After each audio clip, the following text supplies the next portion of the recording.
USA Network.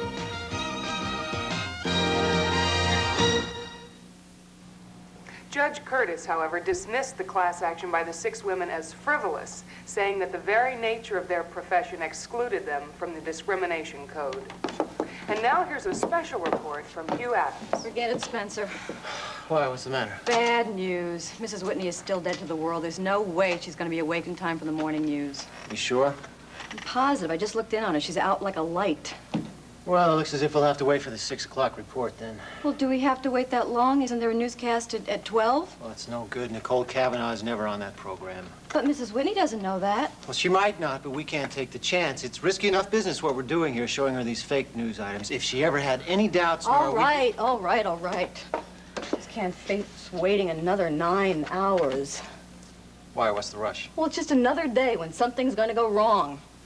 Well, what do you expect to happen? How should I know? 100 things. Someone could visit her. 2 minutes of conversation. She's going to know this whole thing is a fake. That there's no grand jury waiting to indict her for murder. No one's going to come here, Nora. Everyone thinks Mrs. Whitney is out of town. Well, it could be an out-of-towner or another visitor or maybe a phone call. We take all the phone calls, remember? God, you have ice water running in your veins, Spencer. Nora, if you don't like this game, it's not my fault. You chose to play it. I didn't make the rules. I don't know, it just seems so impossible, making her believe this whole thing is real. The hard part is already taken care of. They've already convinced her that she shot and killed that woman, that she's waiting for a verdict from the grand jury. All we have to do is keep her happy while she waits. Now, look, there's the doorbell. Somebody's here. Get excited. Get excited. I'll see. You know, it could be one of those out-of-towners, Spencer. No, Nora, just turn the tape machine off, rewind it. I'll go see who it is. All right.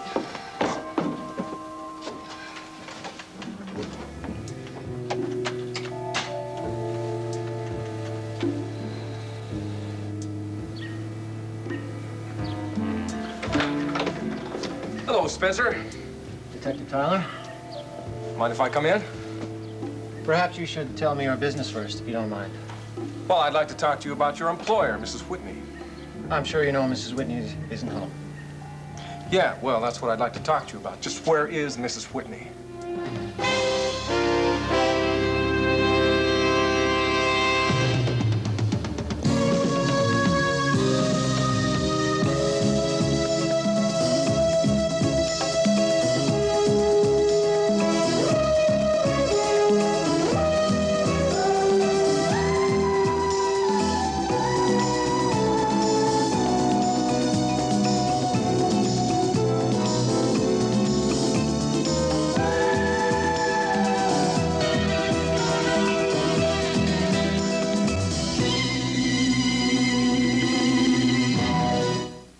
You've already been told, Detective. Mrs. Whitney is on a cruise. Which cruise? What line? What ocean? I'm afraid I can't help you there. She didn't share that information with the domestic help. Well, didn't she tell anybody? Excuse me. Oh, Miss Fulton. Well, maybe you can answer some questions that Spencer doesn't seem to be able to answer. No, I don't think so. How do you know? You haven't even heard the questions yet. Look, you were Mrs. Whitney's confidential secretary. You must have made the arrangements for the cruise, right? No, Mrs. Whitney took care of that herself. Well, isn't that kind of strange? Not for Mrs. Whitney, it isn't. She likes taking care of that herself. You see, when she went to the Caribbean, she called the travel agent all by herself. And of course, Detective, the plans may have been made by her escort. Oh, I don't think so. I saw young Mr. Johnny Gentry at a restaurant last night. Nora, didn't you tell me you were going to go upstairs and put the linen away this morning? That's right. I'll take care of that right now. Excuse me. Something tells me I'm not going to get a lot of help in this house, Spencer. No one's hiding anything from you, Detective. We simply don't have the answers to your questions. All right. Well, if you come up with any answers to my questions, maybe you could give me a call at headquarters, all right? I'd really appreciate that. I'm still not quite sure why you want to know, sir. Spencer, it never hurts to help a cop. It's an old Chinese proverb. I'll remember that.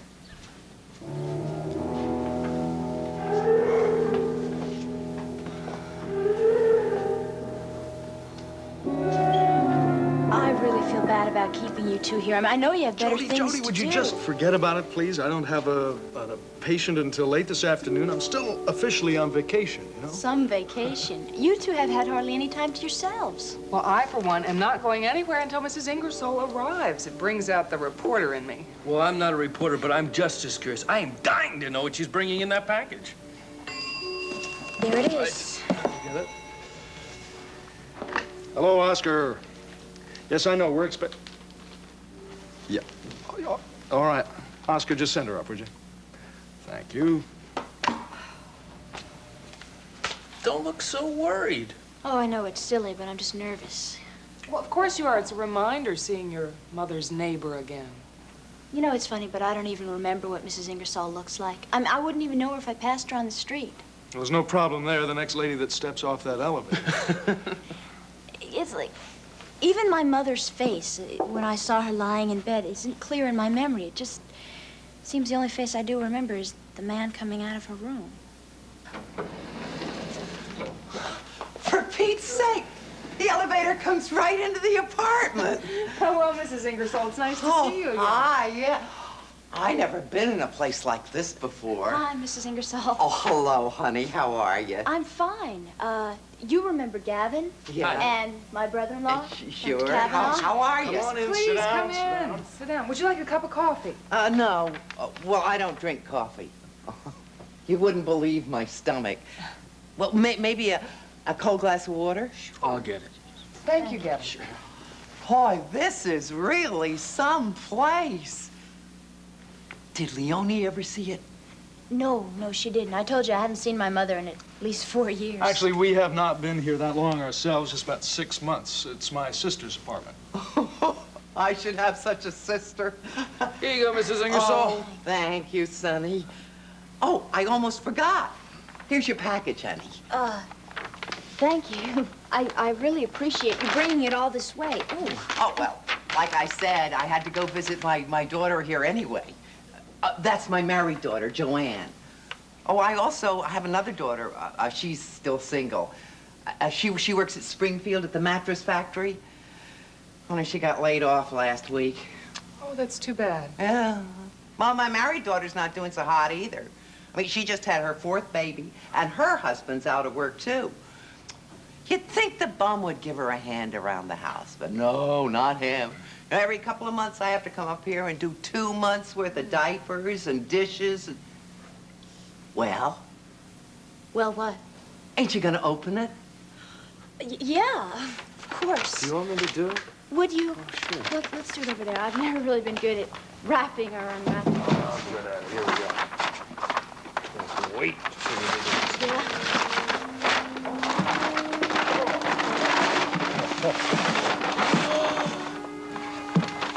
It's a painting. For heaven's sake. Looks an awful lot like Jody, doesn't it? I noticed that right away. Oh, well, the paper was kind of loose when the super brought it upstairs. Well, I had to wrap it up again so it wouldn't get scratched or anything on the train. Well, who do you suppose it could be? I mean, do you think maybe it's my mother when she was my age? Oh, you two sure did look alike. I knew you was Leone's little girl the minute I laid eyes on you. Well, let me see that for a second. Sure. You know, I'm no expert, but it seems to me that this portrait's a little old to be your mother, Jody, at any age. Well, it's an oil painting, obviously. It looks like it's cracking up here. I'd say it's at least 50 years old, if not Maybe more. it's a more distant relative, you know, an old family portrait. I remember my father had a portrait of his grandfather. Well, it'd be interesting to find out, wouldn't it? But I don't know where you'd start. I can think of a place. Where's that? The Endicott's Gallery. I was just there yesterday. Oh, wait, that's a contemporary gallery. It's a modern artist. Yes, but that doesn't mean he doesn't know anything about old paintings, especially Dwight Endicott. It's true, he is a collector of every period, isn't he? I think we ought to ask them.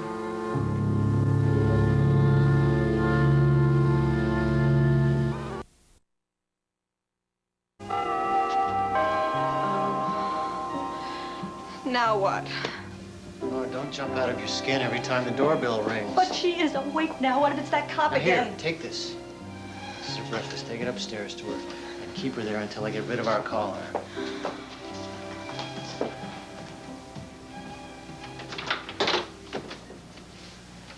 You're up early. Don't be difficult, Spencer. I've got to talk to you. Wrong time and place, Libby. Just give me a few minutes. What I have to say is important. Not now, maybe later, maybe this evening. It's about this. What are you going to do, interview me? All right, come in, but just for 5 minutes.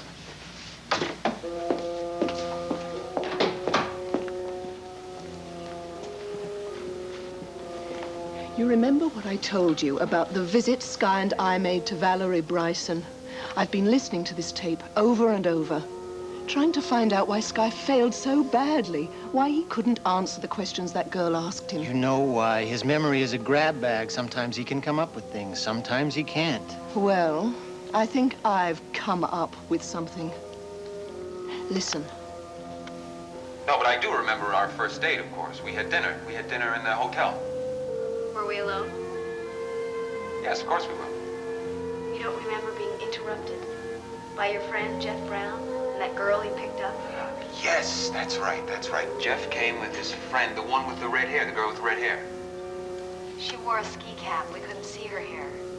You speculated that maybe she was bald. He remembered that. He? The man that you're calling an imposter. He remembered the entire evening, including Jeff Brown and his girlfriend and the joke about being bald. You see, he lost credibility with the very first question. The man had a brain injury, Libby. Most people don't even remember their names after an injury that bad. But his name was the first thing he remembered. That's why we're all here. So what about the first time you kissed me? It was not that night. No, it wasn't. It was on the slopes. It was on the ski lift. I tried to stop you and you fell off. Do you recall that? Yes. Yes, of course I do. So then what happened? Well, I wasn't hurt, I know that. Do you remember pretending to be hurt? You don't, do you? No, I really can't. That's enough, Libby. Shh, listen. You lay there in the snow, looking as if you'd broken a bone. Jeff Brown went running over to make sure you were all right. I was frantic. I came running over and you grabbed me and pulled me down in the snow and kissed me. That was the first time. All right. You've made your point. We can't use the girl to prove his identity. We've got to find another way. Just hear one more thing, Spencer. What about the song? What song? The song that you played over and over again the night before you left. Jeff Brown said that if you played it one more time, he was going to break the jukebox. He couldn't name the song, of course. Why are you wasting my time with this? He couldn't name it. But you can be sure the imposter could. You can hardly blame the Bryson girl for not believing a word that Sky says. Libby, if I were you, I would burn that tape. It's not evidence for us. It's against us. Spencer, we've always wondered about the identity of the imposter. If we knew exactly who he was, it would help our case. Yes, very much. The first person we ever suspected was this so-called friend of Sky, Jefferson Brown, the one who was supposedly killed in that plane crash in Switzerland. This tape convinces me it was him. How? Because every time Sky and Valerie Bryson are together, Jefferson Brown is present. All the time, he was right there with them. You're right. She mentions him every time. He remembered their first date because he was there. And the first kiss, he saw what happened. And the song. And a dozen other incidents he could have stolen the same way he stole Sky's face and fortune. Libby, I think you have just solved a big piece of our mystery. Now the question is, who was Jefferson Brown?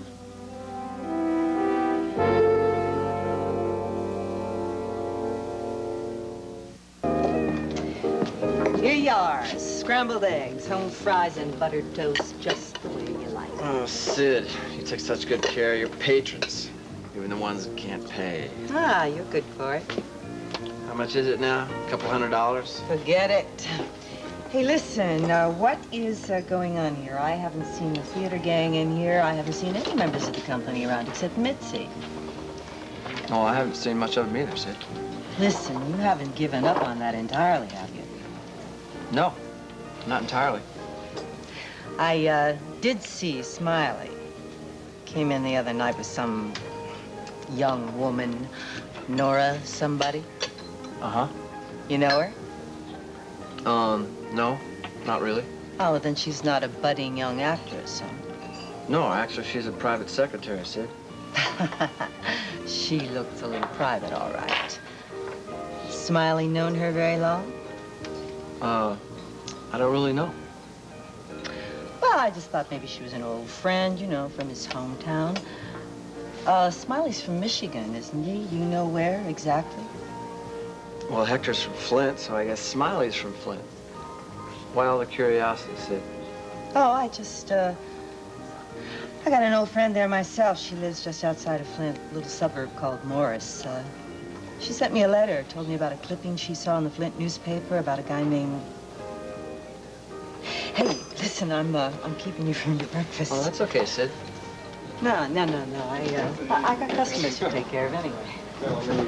Morning. Hey, Sid, how you doing? What are you doing in here at this hour of the day? I thought you were on a vacation, no matter how unwilling you are. Habits are hard to break. Sid, I think I'll have coffee and a muffin, that's all. I'll have a cup of tea, steak, and eggs easy over. Ooh-wee. Oh, you got it. Okay, so what happened? Did you go to Whitney House? Well, I talked to Spencer Varney, but that guy's such an enigma. I'm never sure what he's thinking. Yeah, well, did he say anything about Raven? Sure, he gave me the same old story about her being on a cruise. But she didn't deign to tell the servants precisely where she went. I see. Well, at least you know that there's no other guy with her. Hey, knowing Raven Whitney, I'm sure that she won't be alone very long, Calvin. This may be a little on the personal side, old buddy, but don't you think it's about time you started getting interested in some other chick? Hey, I'm very interested in that sexy little Poppy Johnson. Oh, no, I had in mind someone you wanted to put your arms around, not handcuff. Calvin, I've never been so fooled by a woman, and that's in a life full of tricky women, I might add. You know, I don't think she's really going to be able to get away with that phony testimony at the hearing. I mean, everybody there's going to know that she's all hooked up with Eddie Larimer. She's the only witness I've got. If she was clever enough to fool me, she's going to fool that review board. I think you'll just have to wait till the hearing to find that out. I don't have time to wait. I am going to find out exactly what Poppy Johnson is all about.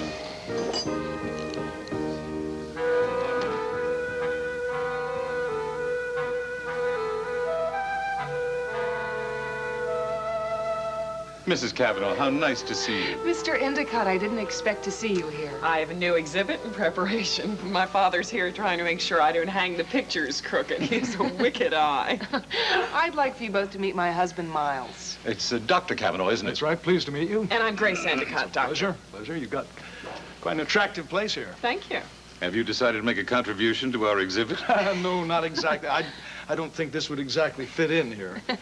I hope you don't mind that I've taken advantage of our brief acquaintance, but I couldn't help thinking of you two when this came into our lives this morning. This is obviously a painting. I don't know whether it's valuable at all, but it has certain curiosity value. Well, let's see it. My father's heart beats faster when he's about to look at a painting. Well, I don't know if this is going to be much of a thrill. It belonged to my sister's mother.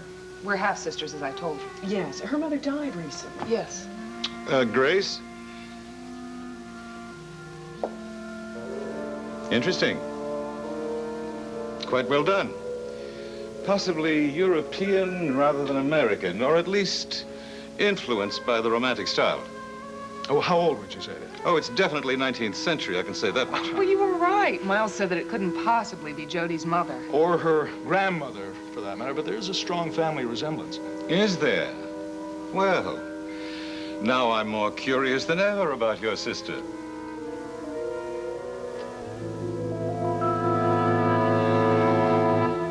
The party tonight, won't she? Oh, yes, we'll all be there. She's a little nervous about what she's wearing. She doesn't get to too many formal parties. Oh, I'm sure she'll look lovely. I must be honest about this. I'm not really expert enough to identify the source of the painting, but I do know people who can probably pinpoint the date to within 2 or 3 years. Now, that's a wonderful idea. Why don't you leave the painting here for a day or two and, Well, I'm not sure that we can do that. No, it is Jodi's painting, after all. How did you say she came by it? Well, a neighbor of her mother's dropped it off at our house this morning. Apparently, the superintendent of the building had found it in the basement in the storage area. Oh, well, then you're not absolutely sure that it's her property, are you? Oh, yes, no, that her name was written right on the package, and Well, it's obvious by looking at it that belongs to Jody's family. Well, I can tell you from experience, it's not quite that simple to establish the provenance of a painting. Well, I don't think there's any question about the provenance of this painting. It does belong to Jody, and she's the one who's going to have to decide whether or not it's left anywhere. Of course. Here you are, Doctor. Thank you. Listen, I have an idea. Why don't the two of you talk to Jody herself tonight at the party? Well, that's an excellent idea. We'll do that, Grace. Of course. Listen, thank you for your time. We look forward to this evening. And so do we, Nice to Doctor, meet very you. much. Thank you for coming by. Goodbye. Bye. Until later.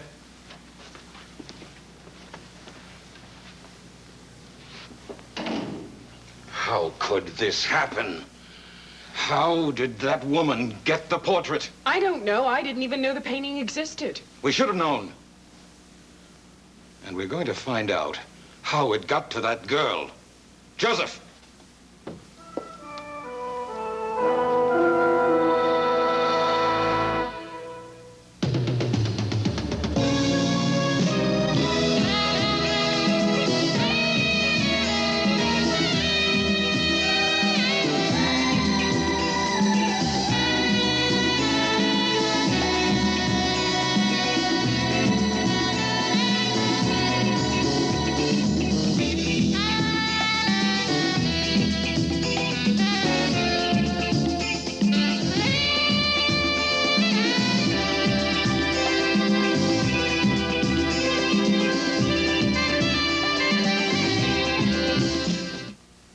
Nobody does. You're watching the USA Network.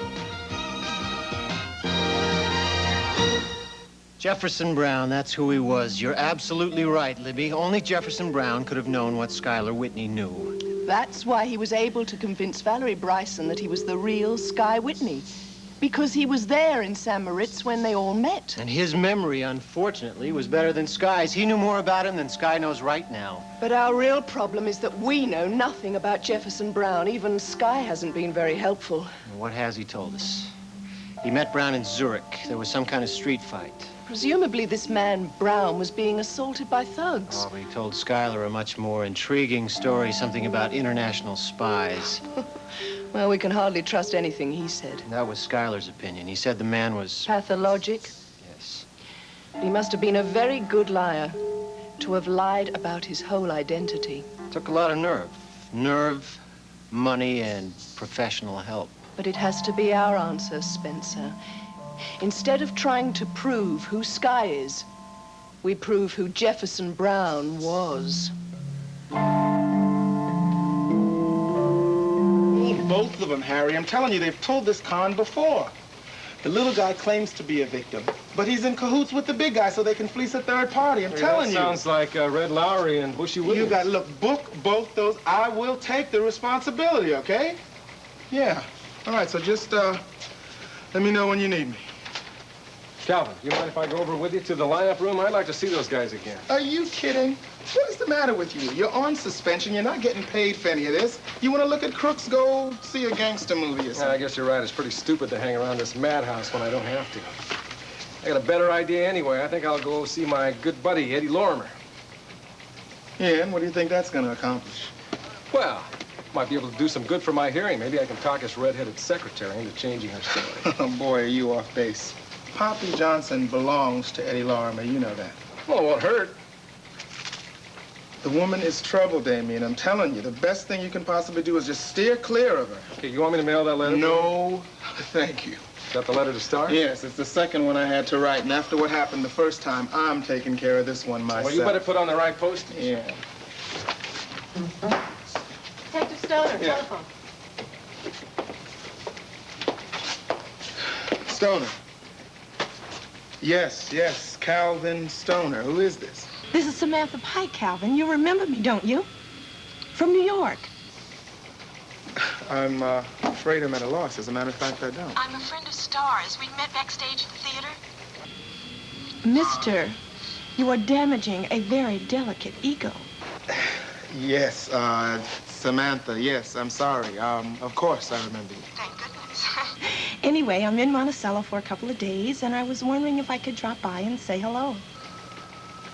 Well, actually, you've caught me at kind of an inconvenient time. I'm really very busy. So. Cops are always busy, but they can always take off a little time. Well, not this cop, Miss Pike. Honestly, it's impossible. Well, I think you better take the time, Calvin. This is important. I mean, very important. With a capital V.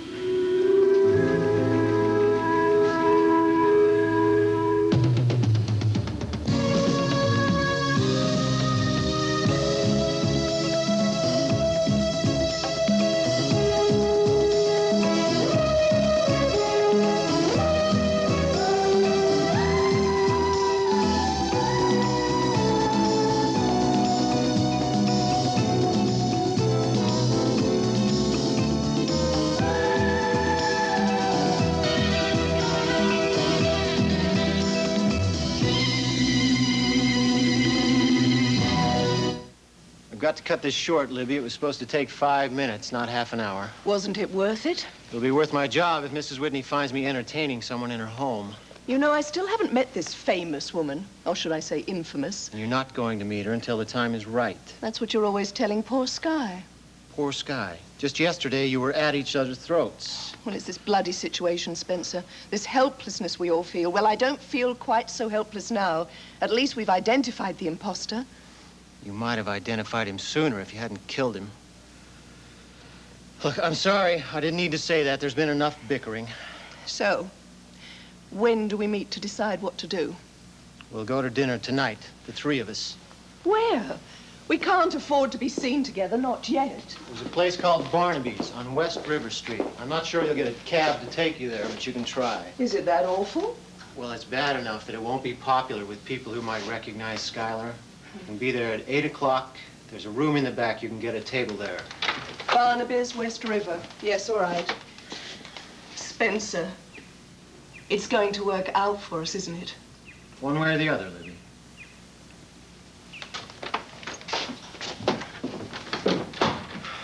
It's about time your girlfriend left. What's happening up there?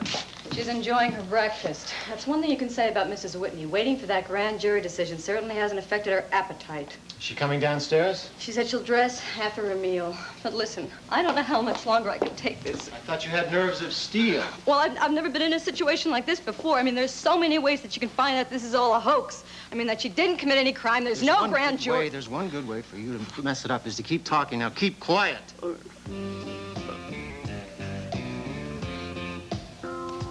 Of course she's asking questions. She's got every right to ask questions. Those are 10,000 real dollars that she put into this company. And what's she getting out of it? Everything takes time, everything. Even in stocks and bonds, you gotta wait to collect your investments. Investment? You spent the investment, every nickel of that $10,000, and now you're working on the bail money from Raven. So who made you banker? Who made you the banker? I did, okay? I'm the only one around here with brains enough to do it. Can I help you guys? The gym's just down the street. You hear that, Marty? This ain't the gym. Looks like a gym to me, Matty. One's got no punching bag. How about we use the little guy? Hey, Marty, Matty, what's wrong? That ain't a bad idea, Matty. What's your name, punching bag? Hey, what are you guys up to? There's no reason for you to be doing this. Why don't you just leave before somebody gets hurt? And what's your name? Curly? Or is it Smiley? My name's Diedrichson. Jim Diedrichson. So it is a gym. Ain't that nice, Matty? And that must mean that punching bag here is Smiley. Am I right, punching bag? No, he's Smiley. I'm Smiley. You guys work for Ernie's? The Matson brothers don't work for nobody. We do piecework. That's right. When somebody asks us to make a visit, we ask them how many pieces you want left. Smiley, pizza. Did you borrow some money? Hey, the money. Oh, I told Ernie I'll have the cash for him. Yeah, but only you didn't show up last night, Smiley, did you? I couldn't do it. I was sick. I wasn't feeling good. Oh, gee, that's too bad. What was wrong with you? My throat, a sore throat, really bad, too. You hear that, Marty? A sore throat. Oh, hope you feel better now, Smiley. Let's see. Open your mouth. What? Open your mouth for the doctor. Say Hey, you get out of here, punk! Good news, Smiley. You're all better now. So you can come by with the cash tonight. Yeah, I swear, okay? I swear. That's good. That's very good. Oh, good. Let's go, Marty. Right. Oh, just one other thing, Smiley. That medical consultation is going to cost you another point. It's 60 grand, not 50, huh? Have a nice day. Oh, Smiley. $60,000. Hey, who let those 6 guys in? They did a job on me. I'm telling you, Jim. They did a job on me. The favorites at that track, they all came in last. I don't know, the long shot. Are you telling me you spent the whole wad of money came at in the track? so doped up, right up to his eyeballs. I'm telling you, I'd never seen that happen on a track. Long shots, all day long. How many years have How gone on much the track? is left? How much money I've made? I got some things I got to... Smiley, how much is left? 5,000? $2? How much is left? What are you worried about? I'll take care of it. I'm Smiley Wilson. Smiley Wilson always takes care of everything.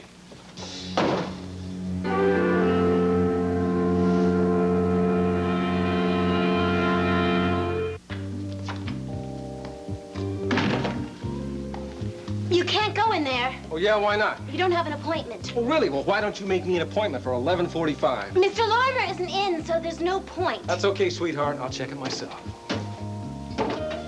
Okay, so he's not here. Where is he? He didn't tell me. Oh, yeah? The boss should tell his secretary everything. He doesn't. Oh, yes, he does.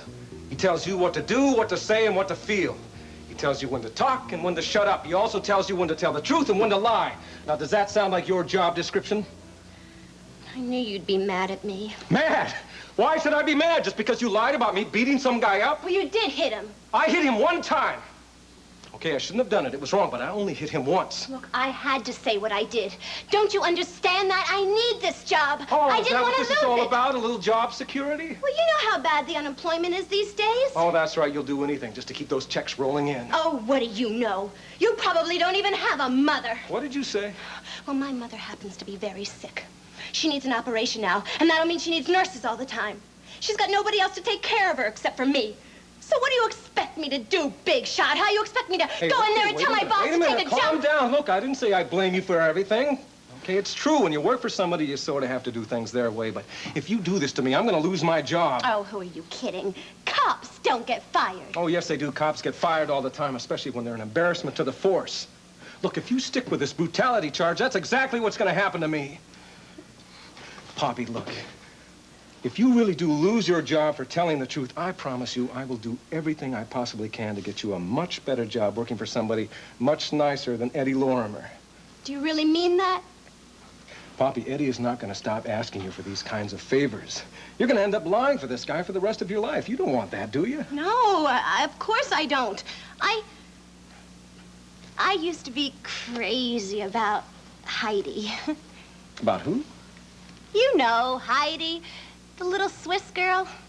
It was my favorite book when I was a kid. I always liked her because she just wouldn't tell a lie. Like George Washington, only she was Swiss, of course, and Washington was American. Yeah, I know. He was our first president. Look, Poppy, a guy from Internal Affairs is going to come in here, and he's going to ask you to make a statement about the hearing. Now, when that happens, I'd like you to just remember Heidi. That's all I'm going to ask you, okay? Okay, Damien, I will. Thank you.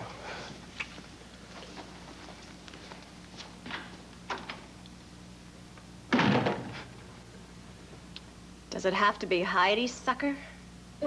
How about Lucretia Borgia?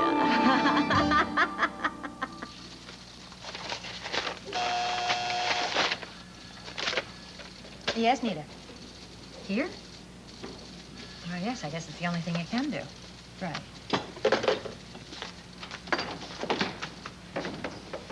Hello, Mrs. Carr. It's a nice office you got here. Love the color combinations. Bit of drab, but a little touch of dingy. It's very nice.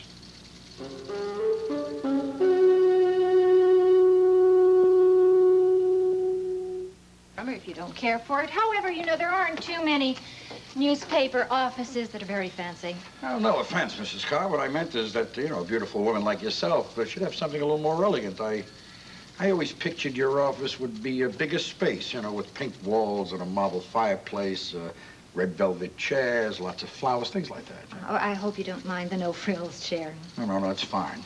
Anyway, the reason I stopped by was I wanted to thank you for that great little article that was in the paper the other day. Uh-huh. Somehow I don't get the feeling that you really mean that. Well, let's just say it wasn't perfect. It probably could have been a little better with a little help on your part. Well, I did have to include the facts of the first time you were in Monticello. Hey, listen, I didn't come here to complain now. I admit I was a little teed off when I read the article, especially about that part where I got arrested for running guns. Well, it was the truth. And then there was that garbage about how I allegedly killed my partner in New York, ran him over with a car. Now that wasn't very nice. I mean, bringing up all those charges, especially in light of the fact that I never got indicted for any of that stuff. Regarding that matter, Mr. Lorimer, I did say the charges were dropped if you had just read the article. The only thing I want to read in this rag of yours, Mrs. Carr, is about that undercover cop who tried to frame me. The what? The undercover cop, the honest guy, Tyler, you know him? There's not a word in this newspaper about the thing he did with that guy who he took in a alley, this little short fella, beat his brains out, broke his ribs. Remember that? You don't know anything about what I'm talking about, do you? Yes, I do know. But so far, there hasn't been a departmental hearing. So what? Come on, you reporter guys wrote about me when I was on trial, right? Ain't that the truth? I promise you, Mr. Lorimer, if there is a story, it'll be covered. If there is a story, huh? Well, let me tell you something. It's a story now because this guy was suspended for police brutality. Damien was suspended automatically until after the hearing. That's routine. There is no assumption of guilt. Damien? You do know this guy, huh? Is that why there's not a word in the paper about any of this? Well, figures. He's a cop. I'm just, It's been nice talking to you, Mrs. Carr. I still think you deserve a nicer office than this. Mr. Lorimer. You're right. It is a legitimate news story. Well. I'm going to write it up and give it to my editor. It won't be very long. There aren't many facts. You know, you're a very classy lady, Mrs. Carr. You got brains. You're really a good-looking woman. Perfect combination. Thank you. I don't suppose you mess around, do you? No offense.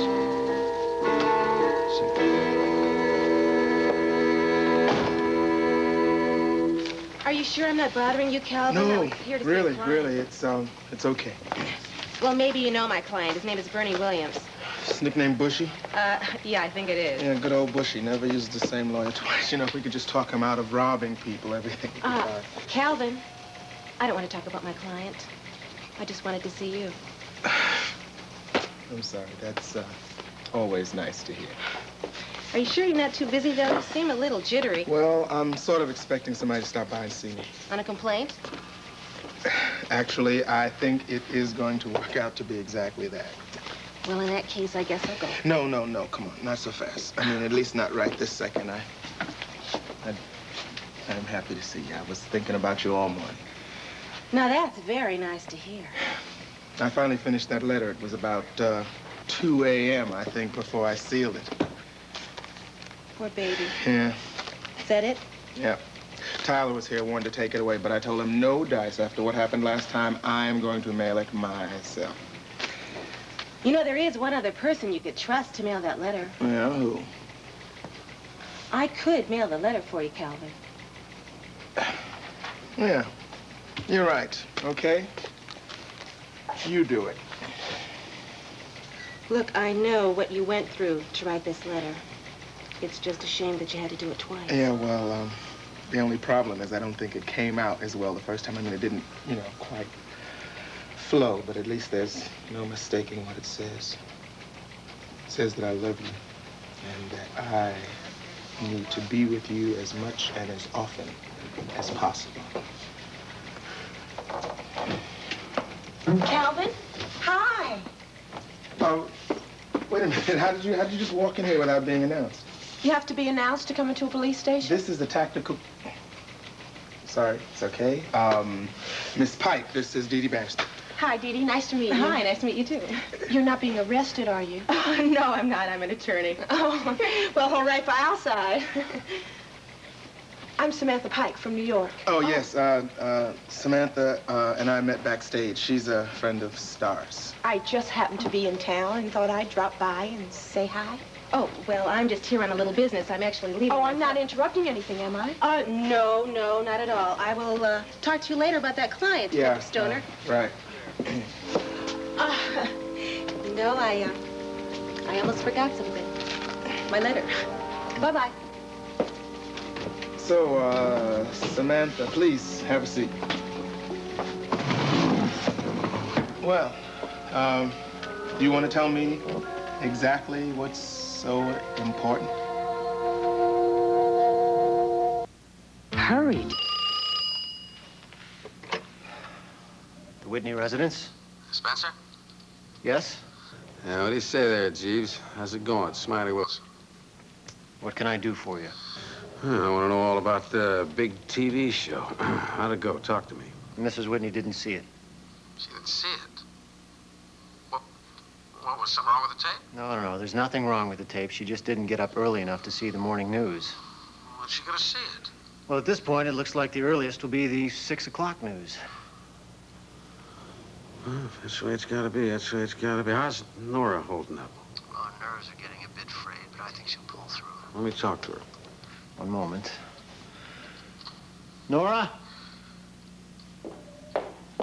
What is it? It's your boyfriend. Hello? Yeah, hi, baby. Listen to here, you're worrying too much. Relax, will you? Things gonna start moving pretty fast from now on. They better start moving fast, otherwise I'm gonna wind up hanging on a hook. What do you mean? I can't talk to you on the phone about it. I want to see you right now.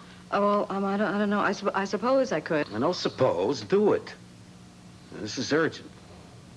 I've come up with a way to make a lot of money. I mean, one hell of a lot of money. Oh, all right. Where should I meet you? Okay, I'll be right there. I've got to go out. What for? I have to meet Smiley. It's important. Now, wait a minute. I have an engagement this evening. I'll get back as soon as I can. Damn it, Nora!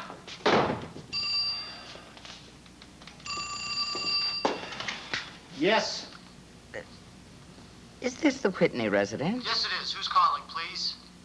Well, it's Mrs. Saxon, Spencer. It is you, I trust. Yes, Mrs. Saxon, I'm very sorry. I shouldn't have answered the phone that way. There's no need to apologize, but you can make up for your lapse by doing me a favor tomorrow morning. Yes, ma'am. Pick me up at the airport at 11:30. I'm coming home.